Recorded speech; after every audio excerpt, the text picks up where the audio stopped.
PM পোষণ মূলত mid day মিলের কর্মসূচি। এই কর্মসূচিকে কেন্দ্র করে যে বৈষম্য ছিল আমরা দূর করেছি। হাই স্কুল এবং আপার প্রাইমারিতে মিড ডে মিলের বরাদ্দ ছিল 10 টাকা, প্রাইমারিতে ছিল 6 টাকা 78। আমরা প্রাইমারির ক্ষেত্রে 10 টাকা করেছি, রাজ্য সরকার বাকি অর্থ প্রদান করবে এবং 1 আগস্ট থেকে এটা কার্যকর করা হবে। 1 আগস্টেই পাইলট প্রজেক্ট হিসেবে কলকাতার একটি বড় অংশে ইসকনের দ্বারা মিড ডে মিল বিতরণ হবে এবং ইসকন সাত্ত্বিক শুদ্ধ প্রোটিনযুক্ত খাবার পরিবেশন করবেন। তার বাইরেও আমরা এসএইচজি গ্রুপের মাধ্যমে প্রোটিনযুক্ত ডিম আলাদা করে আমরা দেওয়ার ব্যবস্থা করছি, যাতে আমাদের এখানকার ছাত্রছাত্রী বা আগামী দিনের ভবিষ্যৎ তাদেরকে আমরা প্রোটিনযুক্ত সম্পূর্ণ আহার দিতে পারি।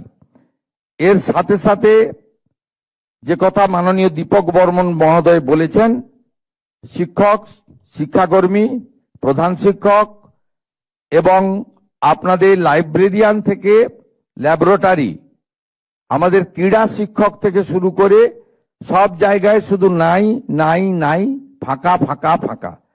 এমনিতেই বিগত দিনে শিক্ষক নিয়োগ এবং সেই সংক্রান্ত যেসব ঘটনা ঘটেছে সেই কথাগুলি আজকে গুরু পূর্ণিমার দিনে তুলে এই মহতি পবিত্র অনুষ্ঠানকে আমি অপবিত্র করতে চাই না, কিন্তু আমরা এখান থেকে বেরিয়ে এসেছি, রাজ্যের জনগণই বেরিয়ে আসতে বলেছেন।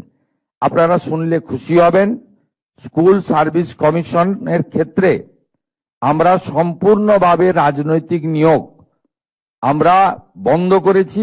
আমরা সিদ্ধান্ত নিয়েছি রাজনৈতিকভাবে ক্যাবিনেটের মিটিংয়ে, এবং আমরা যে দলকে রিপ্রেজেন্ট করি দল থেকেও আমরা শিক্ষক অধ্যাপক সহ কোনো নিয়োগের ক্ষেত্রে কোনো রাজনৈতিক ব্যক্তি থাকবেন না। ইতিমধ্যে স্কুল সার্ভিস কমিশনে চেয়ারম্যান হিসেবে চিফ সেক্রেটারি পদমর্যাদার আধিকারিক দুষ্যন্ত নারিয়ালাকে আমরা চেয়ারম্যান নিযুক্ত করেছি এবং মহামান্য সুপ্রিম কোর্টের নির্দেশ মেনে আমরা নিয়োগ প্রক্রিয়া, যেটা একটু আগে দীপক বাবু বলেছেন, আমরা সেটা সম্পূর্ণ করব। 6000-এর ইন্টারভিউ বাকি ছিল, সেটাও হয়ে যাবে। এবং এক্ষেত্রে আপনাদের জেনে রাখা দরকার, আগে যে ওবিসির ভুল নীতি ছিল সেখান থেকেও আমরা বেরিয়ে এসেছি। আমরা বিধানসভাতে আইন করেছি এবং সুপ্রিম কোর্ট থেকেও এক্সিট নিয়েছি। তাই আগামী দিনে নিয়োগের ক্ষেত্রে কোনো সমস্যা থাকবে না।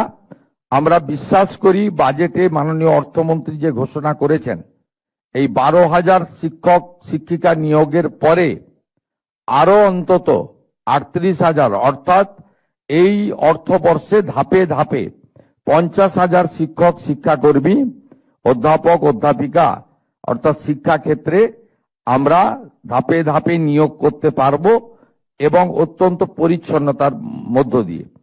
অর্থাৎ আমাদের no teacher school, single teacher school এবং বিভিন্ন বিষয় যে শিক্ষকদের অভাব রয়েছে সেটা পূরণ করব।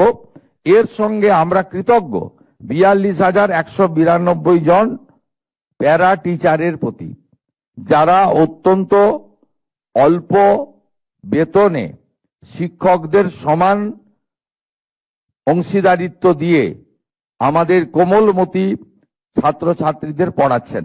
এই বাজেটে তাদের মাসিক সাম্মানিক 5,000 টাকা বৃদ্ধি করা হয়েছে, যেটা আগামী আগস্ট মাস থেকে কার্যকর হবে। আমাদের বর্তমান স্থায়ী শিক্ষকদের ক্ষেত্রেও আমাদের 7th পে কমিশন তৈরি করা হয়েছে অবসরপ্রাপ্ত আইএএস নবীন প্রকাশের নেতৃত্বে, এবং তারা দ্রুত যতটা সম্ভব তারা পে কমিশনের রিপোর্ট দাখিল করবেন। এর সাথে কেন্দ্রীয় সরকারের সঙ্গে ডিএর যে তফাৎ ছিল 42%, আমরা 20% দিতে পেরেছি। অর্থনৈতিক অবস্থা রাজ্যের ভালো নয়, ধীরে ধীরে এই গ্যাপ আমরা মেকআপ করব এবং আমরা অর্থমন্ত্রককে বলেছি যে পুজোর মাসে ছুটি পড়ার আগে অক্টোবরের বেতনে যদি এটা যুক্ত করে দেওয়া যায়, তার প্রচেষ্টা আমরা নিয়েছি। এই বিষয়গুলো এই কারণে বললাম, শুধুমাত্র বিদ্যালয়, ছাত্রছাত্রী, শিক্ষক শিক্ষিকা নয়, সকলের মিলিত প্রচেষ্টায় বিদ্যালয় পরিচালক ব্যবস্থায় স্বচ্ছতা এনে আমরা সামগ্রিকভাবে শিক্ষা ব্যবস্থাকে একটি সুন্দর শিক্ষা ব্যবস্থায় পরিণত করতে চাই। আমরা উন্নয়নের দিকে নজর দিয়েছি। শুধুমাত্র নতুন নতুন বিল্ডিং তৈরি করা নিশ্চিতভাবে আমাদের আগামী দিনের পরিকল্পনায় থাকা উচিত, কিন্তু যা আছে সেটা কিন্তু ভালো নেই। এখনো বহু বিদ্যালয়ে আমাদের এখনো পর্যন্ত ইলেকট্রিক কানেকশন নেই এমন সংখ্যাও আছে। এই 80,000 বিদ্যালয়ের মধ্যে এমন অনেক বিদ্যালয় রয়েছে যেখানে গ্যাস কানেকশন নেই, মানে আমাদের মিড ডে মিল তৈরি করার ক্ষেত্রে। এমন অনেক বিদ্যালয় রয়েছে যেখানে পরিশ্রুত আর্সেনিক মুক্ত পানীয় জল আমরা দিতে পারিনি। আমরা একটা পাইলট প্রজেক্ট করেছি। আমাদের দপ্তরকে বলা হয়েছে আমরা চাই সমস্ত বিদ্যালয়গুলিকে এক হচ্ছে সোলার প্যানেলের মধ্য দিয়ে আমাদের নন কনভেনশনাল এনার্জির মধ্যে অন্তর্ভুক্ত করা, ইলেকট্রিক 100% মানে এটাতেও আসবে, ইলেকট্রিক কানেকশন যেখানে নেই সেটাকেও দ্রুত করা, গ্যাসের মাধ্যমে মিড ডে মিল রান্নার ব্যবস্থা করা, ইউটেনসিল যেখানে নেই ইউটেনসিল সেখানে দেওয়ার ব্যবস্থা করা, ছাত্র এবং ছাত্রীদের জন্য আলাদা শৌচালয় নির্মাণ সুনিশ্চিত করা, এবং সাথে সাথে ফ্যান দেওয়া। মানে আমাদের বিশেষ করে পুরুলিয়া, বাঁকুড়া, বীরভূম এলাকাতে, আমাদের রাঢ়বঙ্গের ওই বিস্তীর্ণ এলাকাতে গরমের সময় যে ধরনের কষ্ট পান আমাদের সমস্ত যারা বিদ্যালয়ে ছাত্রছাত্রীরা, বিশেষ করে সেখানে আমরা ফ্যান বিতরণের জন্য বলেছি সব জায়গায় অগ্রাধিকারের ভিত্তিতে ফ্যান দেওয়ার ব্যবস্থা করা। এই ছোট ছোট কাজগুলি কিন্তু এর প্রাসঙ্গিকতা এবং উপযোগিতা অনেক বেশি, এই বিষয়ে আমরা অগ্রাধিকার দিয়েছি। শুধু তাই নয়, মিড ডে মিল যারা রান্না করেন আমাদের দিদি মাসিরা এসএইচজি গ্রুপের, তাদের কথাও বর্তমান সরকার ভেবেছে। তারা মাত্র 2,000 টাকা করে পেতেন, আমরা আগামী মাস থেকে তাদেরকে 1,000 টাকা বৃদ্ধি করেছি, 3,000 টাকা করে তারা পাবেন।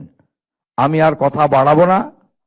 বিদ্যালয়ে, সরকারি বিদ্যালয়ে শিক্ষা ব্যবস্থাকে অত্যন্ত উচ্চমানের নিয়ে যাওয়ার জন্য এবং প্রাইভেট বিদ্যালয়গুলির সঙ্গে প্রতিযোগিতায় আমাদের বাড়ির ছেলে, কৃষকের বাড়ির ছেলেরা মেয়েরা, গ্রামে থাকা সাধারণ বাড়ির ছেলে মেয়েরা, নিম্ন মধ্যবিত্ত দরিদ্র, আর্থিকভাবে দরিদ্র বাড়ির ছেলে মেয়েরা যাতে সমান যোগ্যতায় পায় সেই ব্যবস্থা আমরা নিয়েছি।